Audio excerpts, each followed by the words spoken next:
Hi guys, it's me Karen from Karen's Intuitive Jewelry. Hope y'all are having a great weekend. Sorry for the delay in getting to this most recent silversmithing video. I had some real trouble with this featured piece that I was really looking forward to doing with this Tiffany Stone that I purchased at last weekend's gem show. Gave me quite a bit of trouble, where I even had to seek out help from a friend of mine who's a fourth generation jeweler. So that ought to tell you. This one also was a little bit of problem. Wasn't the stone that I was going for. And this one was good. This little Charoite behaved itself. But anyway, I wanted to let you know, at least I got everything done.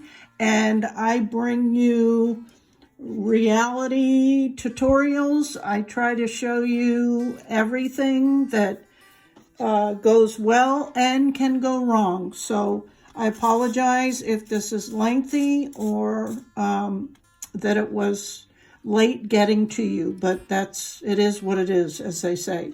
I'm grateful for you guys. I'm rapidly approaching 1,000 subscribers. Yay! So please share this video and ask your friends to subscribe, because if I get to 1,000, that's a major milestone, and I'd really, really appreciate it, so I can maybe keep bringing you stuff. I'm thinking about other things I can do, other tutorials and different mediums and stuff. And I'm, of course, always open to suggestions from you guys if you'd like me to demonstrate other things. I don't know if I know how to do them or not, but I'm certainly willing to consider it. So thank you. I appreciate you guys, and hit the like button, subscribe, and share this with your friends and ask them to support me in this channel. I appreciate you guys. Have a great rest of the weekend. This is kind of what I'm thinking.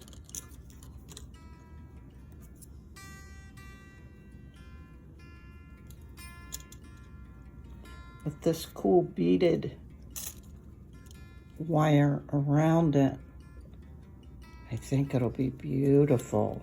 Won't it be cute? If I can pull it off, I can do it, I can do it. So I'm excited to do that. Okay, guys, so I got my 3 pieces done, and I'm pretty happy with them. Pretty straightforward with this little Charoite.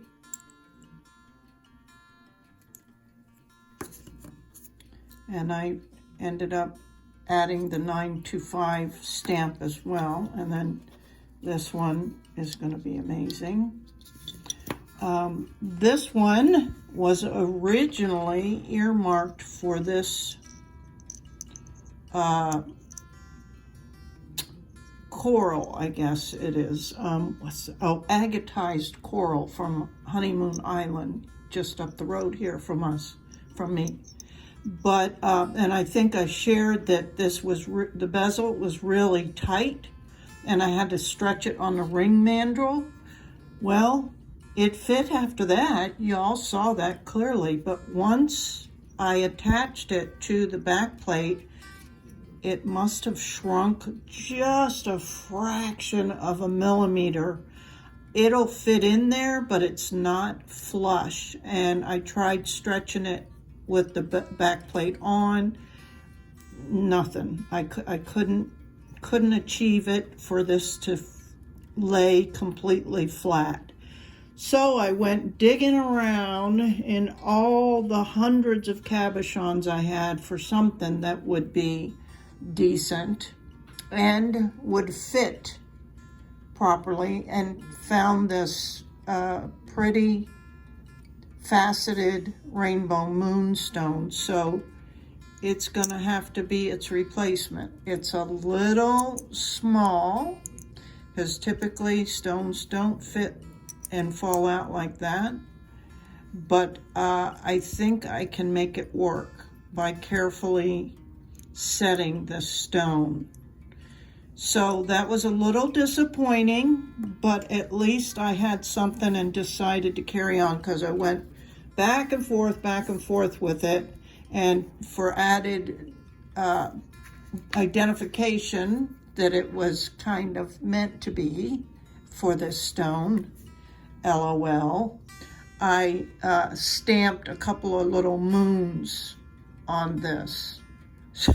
So people think I meant to do this. Anyway, I'm off to patina it, and I'll be back.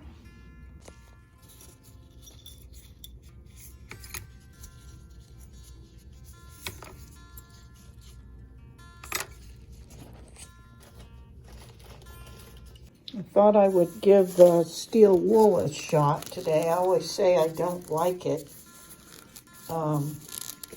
I've only tried it a few times, but I didn't like it then, just because it makes a big mess. But maybe it's good for the pieces.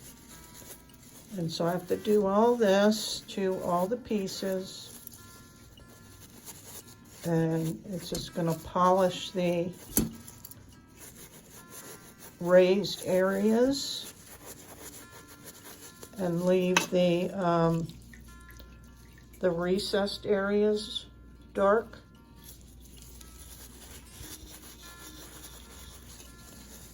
So it just is a little, well, I won't say a little, it's a lot tedious. But that's what it requires, and this is my weak area. I'm not great at polishing because it takes a while, and I'm impatient, and you have to use some finesse to get into certain areas and all that stuff, and I struggle with that, admittedly. But there's still lots of polishing and stuff even after this step, because you can see all the scratches, right? Okay, I'm going to continue, and I'll be back. Of course, you can't even control the camera with gloves on. And here I have my Dremel out with these little radial discs. I'm still experimenting with these. Some people say that you should have 3 of these stacked. Some people say 1 work well for them. They all have to be going in the right direction. So things, I can't tell you how many things, when you see it and you initially read about it or hear about it, sounds so simple. So insanely simple. You're like, oh, I can do that. Cool. Sounds great. And you get it, and it's like, it doesn't, I don't know, I end up having like a million questions that I need to ask people, and I feel incompetent sometimes, I have to tell you, because it is not easy, and none of it's easy, and it takes a while. Even if you think you've got it figured out, one day it'll be like, oh man, okay, that's better. Anyway, sorry for the rambling, but yeah, these are radial discs, and they work great. But as you can see, I don't know how to get in there. I can only reach certain areas. So what good is that? So I've ordered a couple of different sanding tools and stuff like that. We'll see if any of them turn out to be helpful. So I'm continuing. And so I'll show you some other things that I've purchased, trying to make this process a little easier or better even. I mean, I care more about the end product. These are little tools that were recommended in one of the groups. This is like a retractable situation. But of course, dealing with anything like this, you want it really blunt. And I haven't found them to be super useful, I guess because they're kind of too small. They might be good for, I don't know, what else they'd be good for. And it helps a little bit, get things from under there, but it's not really doing what I want it to do. So that was something I experimented with. And then recently I bought these silicone polishing wheels because I see so many people using them, mostly with their Fordhams, which is a much bigger tool than a handheld Dremel, which maybe I'll get one of these days. But anyway, then I try to research all this stuff. But you really don't know until you use it, you experiment with things. But the most recent one I learned about was this gal, and she pointed out that not to use the edges, but to use the flatter surface, which I get. So you're going to be doing something like this, and you can see how much of it you're using, but it doesn't, again, it doesn't get inside very well, these little areas. It's only going to get kind of like the radials. So I'll be experimenting with that. And then the radials, they come in a really rough grit all the way down to 2500 grit. So from 80 to 2500. And you're supposed to go first with this in one direction, then you go down the opposite direction, then you go back to the first direction, then you get the idea, right? I don't usually do all of those. That's 7 levels. I might do 3 or 4. Like right now, I'm on this 400 grit, and then I'll go down to this 600, and then the 1000 grit, and probably end with the 2500 grit. But so just right here, right, is these few tools, and none of them by themselves. Again, this was maybe 15, 20 bucks because there's a lot in there. This was probably 10 or 12, who knows. These were like $8 or something a piece, a bag. So none of these are expensive by themselves. Like, oh, I think I need replacements. Okay, $8, no problem. But this $8, this $8, this $8, this 20. So now you're up to 40 or so just for these few things. So it's not a cheap experiment or hobby, unless you have someone that can say, don't buy that. Do buy these, but get better quality. This is how you best use these. These are good. And even with a teacher, you're still going to have to buy a lot of things to help you along the way. And I think a lot of this is just going to come with practice. But that's my little rant. And I'm going to continue. And now, final testing of the stones to make sure they fit. And the reason, in case I didn't mention it before, you use some kind of dental floss is because if the stone does not fit right and it's wedged in there, you have no way of getting it out unless you have something on the bottom to help you yank it out. If you have an open back bezel, then that's completely different, and that's no problem. But in these closed settings, you absolutely have to have some kind of insurance. Okay, so that's gonna work for me. That looks good. Pull that out, and we'll set that how we know the stone's gonna go. This little Charoite. I think it was this way.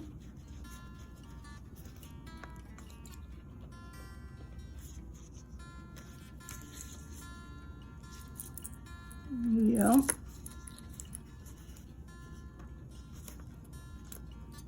So that one fits. And then I know this one fits because it's loose. Okay, so now on to setting the stones. And for that we need our little rocker bezel pusher. And then, I don't know what this is called, a knife bezel pusher. I don't know for sure. But this one I wanted, because it's a little big, I want to try and hold it.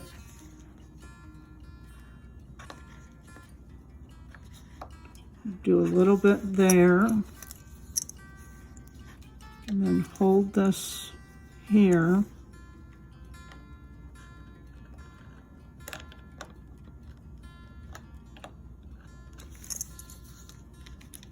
And it might be too small.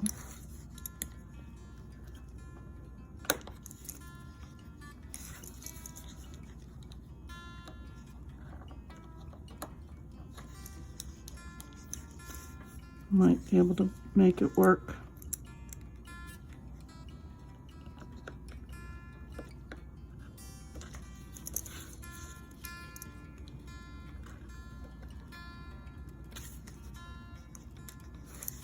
We'll see.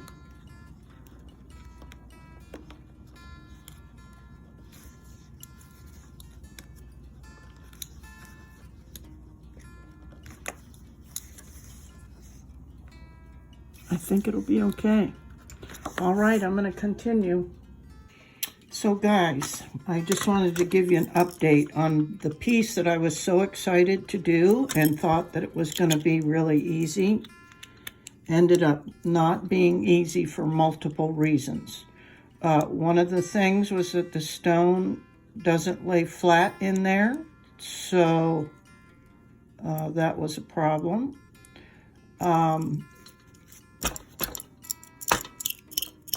That's why the stone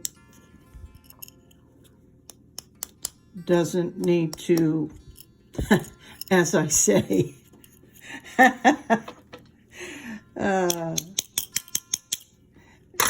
why it just pops right out, and that's the first time I had to give it a good whack. The other thing that I was so upset about was that I could not, for the life and strength in every inch of my being, I could not set the stone by pushing over the bezel onto the surface areas of the stone, because this bezel, this particular bezel, is so thick. I mean, I knew it was thicker than anything else I was using, but I was still able to bend it easily until I soldered it to the back plate. Once it was fully secure, there's no way that I could even get this to budge. So I sought out the advice of a friend of mine who's a jeweler, a legit fourth generation jeweler, thinking maybe he had a tool that the professionals use that's hooked up to their Fordham or whatever, that is like a hammer bezel pusher that would mechanically do that. But he said, because this stone is kind of fragile, that it wouldn't be a great idea, and that I had a couple of different options I could do, and he wanted me to have the experience instead of him just fixing it for me, and I appreciate that. He's definitely instilling his wisdom into me, and I'm very grateful to have him around. But he said I could shave this down gradually, thin this out by filing it. That's why I have this little beaded wire taped so I don't scratch it all to heaven. So this is going to be a process to make this much thinner, to where it's thin enough that it'll allow me to bend it. That was one option. The other option was that I could notch this bezel and kind of create a similar situation to these gallery bezel wires, like notch. I mean, of course, it wouldn't be anything fancy like this. It'd just be notches, but then it would just be a little 2 or 3 millimeter wide tab almost that would allow me to move it easier than trying to move this whole solid piece. So that may end up being part of what I do as well. I'm in the process now of filing this, and I've already seen a big difference. Like, I got my calipers out, and if I measure the width of what it is, naturally, see if I can show you, it is about, I don't know if you can see it, 72, I guess that would be 72 millimeters. I'm not sure, but 72, I'm going with that number. And I've already, by filing it, I've already got it down to about 51 or 52. So that's pretty good. And I don't know if you can see the width of that versus the width of an untouched one. So I think you can tell that it's working. So that would be my first option or first choice.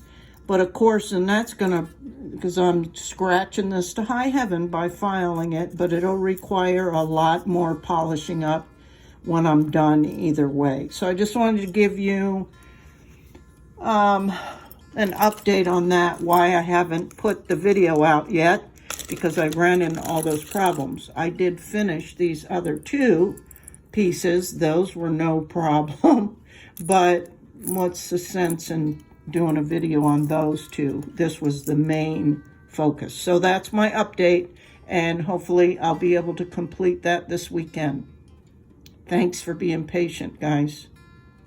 And also what's required to fix the wobbling, because it's like both ends of the stone. I don't know if you can tell. See how smaller this wall is than the middle part. So it kind of wobbles this way. So he suggested putting, lots of people I've seen suggest putting sawdust in there, pieces of credit card, cardboard, but he said what he has found works the best is little pieces of foam, or felt rather, because then it gives it a cushion to work with. And it did certainly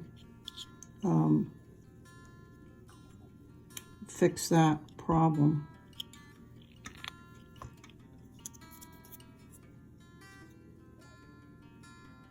You can see that really isn't moving like it was. And I think once the bezel's pushed down over it, it should be fine. Interesting stuff, huh? Well, here's the moment of truth, guys. We'll see. I filed all around, mostly trying to get the top of this bezel so it would go over. So let's see if it'll actually work. And again, I'm placing that felt in there to help with the rocking.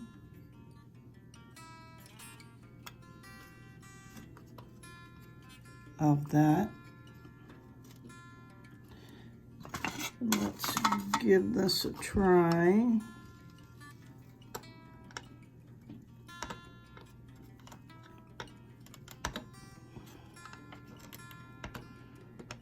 It's working some.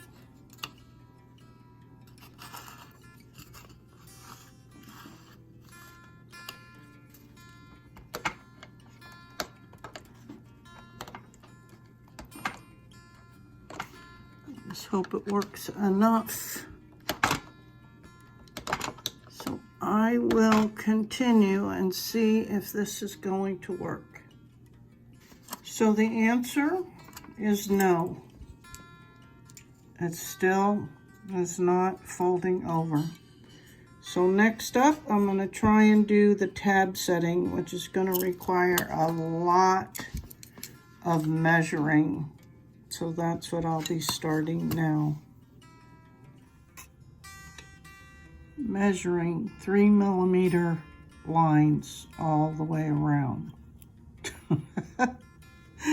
The things we do for crafting. This is kind of a last-ditch effort, guys. Wish me luck. Well, I don't know if this is the proper way. I've thought about it, like should I use the jeweler's saw? I don't know how, since I have limited room. Flush cutters won't work because they're really too wide. Scissors would be too restrictive. So what I came up with was my Rotary with a diamond tip sawing drill bit. And I've started that around just ever so gently, coming up with these little cuts. Even though I marked them to go down further, I'm not sure if it'll be needed. So I'm just gonna try this first. I can always do more, but I can never do less if I go too far. So we'll see. I'm not gonna do this on camera because it's too loud. And I cut notches in there with the Dremel drill bit wheel. Now I'm gonna take this little diamond tip. It's like a triangular shaped, so that I can smooth all these edges because it's super rough, and get in there and kind of smooth the edges that we marked, and we'll see. Okay, I filed them off. Now I need to smooth them out. It's very rough on the inside, and so these are some new little sandpaper sticks that I just got in the other day. So we'll see how those work for inside here. There are areas I can't get to with the Dremel.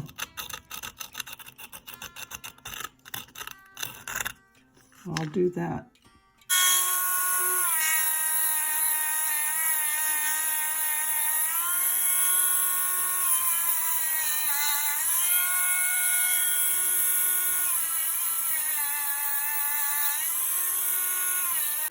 Well, guys, I got it as good as I could.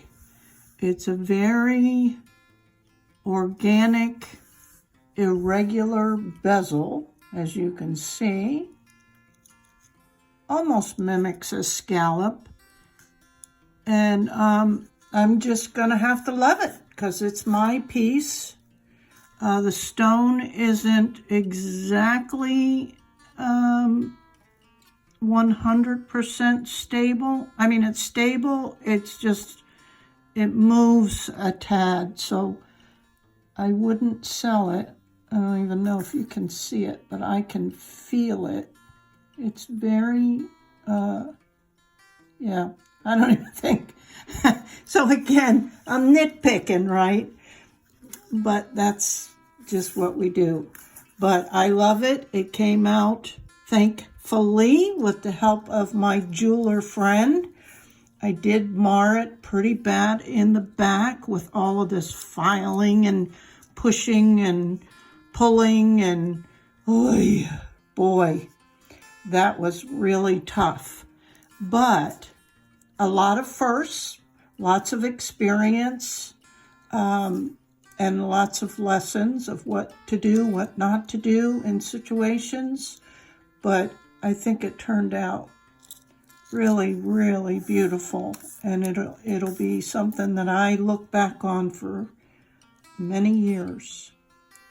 So thanks for hanging with me, guys. And here's this cute little moonstone completed. And then the Charoite.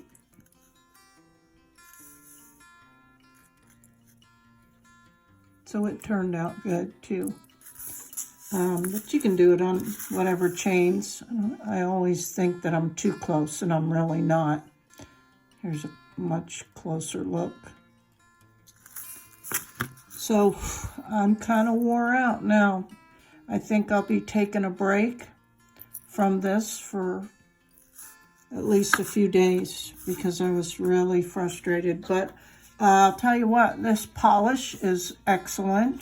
I did try it with another polish, and it was equally very, very good. It's Mother's mag and aluminum polish. So this polishes up really nice, as you can see the flash on that. The trick really is the sanding to get all the scratches and stuff. And this is Flitz. Both of these I probably got on Amazon. And then you can always seal it somewhat, but of course all these sealants will wear off. But a lot of people use this Renaissance wax, which is used in museums for the most invaluable art pieces. So there's my 3 pieces that I finally get to put this together. So thanks, guys. I appreciate you. Till next time. Bye.